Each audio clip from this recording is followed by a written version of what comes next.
कराची के बल्दिया वारे इलाइक़े में पुरमज़ाहमत 4 ॼणा ज़ख़्मी थिया आहिनि। ज़ख़्मियुनि खे अस्पताल मुंतक़िल कयो पियो आहे।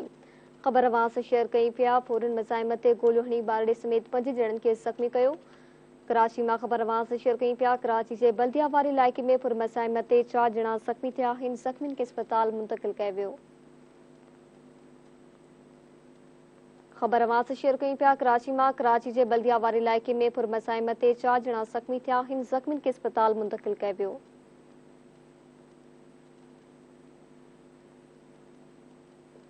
कराची में तफ़सील मलपुंदासी साख सरकी खां। जी साख छा अपडेट्स आहिनि?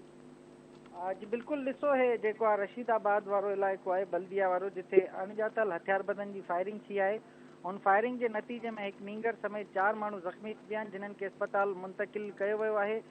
पुलिस जो चवणु आहे त जेके ज़ख़्मी थियल माण्हू आहिनि उन्हनि जी हालत जेकी आहे उहा ख़तरे खां ॿाहिरि थी ॿुधाई वञे ऐं वाक़ियो जेको आहे पुरमज़म्मत ते पेश आयो आहे। इन हवाले सां पुलिस पारां जेकी जांच आहे उहा शुरू कई वई आहे ऐं पुलिस पारां इहा तस्दीक कई वई आहे त जेको वाक़ियो आहे उहो पुरमज़म्मत ते पेश आयो आहे जंहिंमें हिकु नींगर समेत जेके 4 माण्हू आहिनि उहे ज़ख़्मी थी पिया आहिनि जिन्हनि जी हालत जेको आहे ख़तरे खां ॿाहिरि थी ॿुधाई वञे। पुलिस जो चवणु आहे त वाक़िए वारे हंधि पहुची वधीक जांच शुरू कई वई आहे जॾहिं त पुलिस जो चवणु आहे त जेको वाक़ियो आहे उहो पुरमज़म्मत ते पेश आयो आहे जिते हिकिड़ी फैमिली जेको आहे उहा वञी रही हुई त 4 हथियारबंद आया मोटरसाइकिल ते जिन्हनि हिकिड़ी फैमिली खां फुर करण जी कोशिशि कई जंहिंमें मज़म्मत ते इहो वाक़ियो पेश आयो आहे जंहिंमें जेके जवाबदार हुआ उहे फरार थी विया आहिनि ऐं पुलिस पारां जेके ज़ख़्मी हुआ उन्हनि खे अस्पताल मुंतक़िल कयो वियो आहे। पुलिस पारां चयो वियो आहे त जेके जवाबदार आहिनि उन्हनि खे जल्द गिरफ़्तार कयो वेंदो ऐं जेके जवाबदार आहिनि उहे वाक़िए वारे हंधि तां फरार थी विया आहिनि। जी महिरबानी साख आगाह करण लाइ।